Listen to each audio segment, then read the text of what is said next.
ഒരു സ്ത്രീ നമ്മളുടെ ക്യാമറയ്ക്ക് മുന്നിൽ പൊട്ടിക്കരഞ്ഞ് ബോധരഹിതയായി വീണില്ലേ കുന്നമംഗലത്ത്.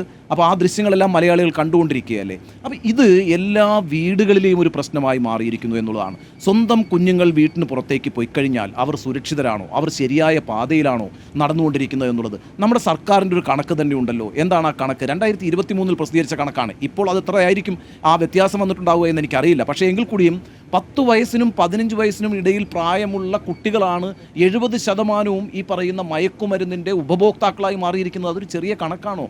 ഈ 100 പേരിൽ 70 പേരും 10നും 15നും ഇടയിൽ പ്രായമുള്ള കുട്ടികളാണ് എന്ന് വരുമ്പോൾ ആ കുട്ടികളൊക്കെ സ്കൂളുകളിൽ പഠിക്കുന്ന കുട്ടികളല്ലേ. നാളെ ഈ രാജ്യത്തെ പൗരന്മാരായി ഈ രാജ്യത്തെ വാർത്തെടുക്കും, ഈ സമൂഹത്തെ മുന്നോട്ട് നയിക്കുമെന്നൊക്കെ നമ്മൾ പ്രതീക്ഷിക്കുന്ന ആളുകളാണല്ലോ. സമൂഹമൊക്കെ അവിടെ മാറ്റിവെക്കൂ. നാളെ ഒരു കുടുംബത്തിൻ്റെ നാഥനായി മാറേണ്ട ഒരാളാണല്ലോ, ഒരു വഴികാട്ടിയായി മാറേണ്ട ഒരാളാണല്ലോ ഇങ്ങനെ മയക്കുമരുന്നിന് അടിമപ്പെട്ടു പോകുന്നത് വളരെ ചെറിയ പ്രായത്തിൽ തന്നെ. അപ്പോൾ ഇതൊരു ചെറിയ വിഷയമായിട്ട് നമുക്ക് കാണാൻ കഴിയില്ല.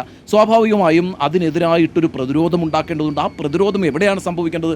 നമുക്ക് എല്ലാ കാര്യങ്ങളും സർക്കാരിനെ ഏൽപ്പിച്ച് നിൽക്കാൻ കഴിയുമോ? നമുക്ക് എത്ര പോലീസുകാരുണ്ട്, നമുക്ക് എത്ര എക്സൈസ് ഉദ്യോഗസ്ഥരുണ്ട്, നമുക്ക് എത്ര സംവിധാനങ്ങളുണ്ട്? സാധ്യമല്ലെന്നേ. ഇത്തരത്തിലുള്ള സാമൂഹിക ദുരന്തങ്ങൾ ഉണ്ടാകുമ്പോൾ മനുഷ്യർ ഒറ്റക്കെട്ടായി നിന്നാണ് പ്രതിരോധിക്കുക. അപ്പോൾ ആ പ്രതിരോധം ഉണ്ടാകണമെങ്കിൽ അതുമായി ബന്ധപ്പെട്ട ബോധവൽക്കരണം ഉണ്ടാകണം.